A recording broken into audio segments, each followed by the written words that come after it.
அன்பு தேவ பிள்ளைகளே, ஆண்டவராகிய இயேசுவின் நாமத்தினாலே உங்களை அன்போடு வாழ்த்துகின்றேன். யோவான் 3ஆம் அதிகாரத்துடைய 3ஆம் வசனத்திலே ஆண்டவராகிய இயேசு கிறிஸ்து நிக்கதேமுவோடு தனிப்பட்ட முறையிலே இரவு நேரத்திலே சம்பாஷிக்கும் போது என்ன சொல்லுகிறார் என்று சொன்னால், ஒருவன் மறுபடியும் பிறவாவிட்டால் தேவனுடைய ராஜ்யத்தில் பிரவேசிக்க மாட்டான் என்று மெய்யாகவே மெய்யாகவே உனக்கு சொல்லுகிறேன் என்று சொல்லுகின்றார். மறுபடியும் பிறந்த அனுபவம், பார்ன் அகைன் எக்ஸ்பீரியன்ஸ், அது இல்லைன்னா தேவனுடைய ராஜ்யத்துக்குள்ளே போக முடியாதுன்னு சொல்கிறார். அப்படின்னா என்னன்னு எனக்கு புரியலையே, நான் மறுபடியும் தாயின் வயிற்றுக்குள்ளே போகணுமா என்று இந்த நிக்கதேமு கேட்டபோது அதற்கு விளக்கம் சொல்வதற்காக ஆண்டவர் பயன்படுத்துகின்ற வார்த்தைகளை 5ஆம் வசனத்திலே பார்க்க முடியும். அங்கே இயேசு என்ன சொல்கிறார் என்று சொன்னால், ஒருவன் ஜலத்தினாலும் ஆவியினாலும் பிரபாவிட்டால் தேவனுடைய ராஜ்யத்திலே பிரவேசிக்க மாட்டான் என்று மெய்யாகவே மெய்யாகவே உனக்கு சொல்லுகிறேன் என்று சொல்கிறார். அதாவது மறுபடியும் பிறக்க வேண்டும், இல்லை என்றால் தேவனுடைய ராஜ்யத்துக்கு போக முடியாது என்பதை சொல்லுகின்றார். அது விளங்கவில்லை என்று கேட்டவனுக்கு எக்ஸ்ட்ரா வார்த்தைகள் என்ன சொல்கிறார் என்று சொன்னால், ஜலத்தினாலும் ஆவியினாலும் பிரபாவிட்டால் தேவனுடைய ராஜ்யத்திலே நீ பிரவேசிக்க முடியாது என்று சொல்லுகின்றார்.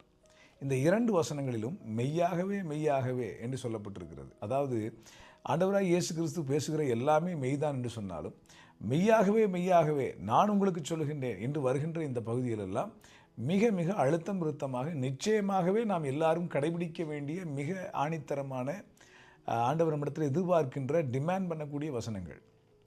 இந்த வசனத்தை விளங்க வேண்டும் என்று செய்து, ஜலத்தினால் பிறப்பது என்றால் என்ன, ஆவியினால் பிறப்பது என்றால் என்ன, இதை எப்படி புரிந்து கொள்வது என்று நீங்கள் அறிய வேண்டுமானால் மத்தேயு 3ஆம் அதிகாரத்தினுடைய 11ஆம் வசனம் முதல் உள்ள வசனங்களை வாசிக்கின்ற பொழுது, யோவான் ஸ்நானகன் தன்னிடத்திலே வந்த ஜனங்களுக்கு ஞானஸ்நானத்தை கொடுத்து கொண்டிருந்தார்.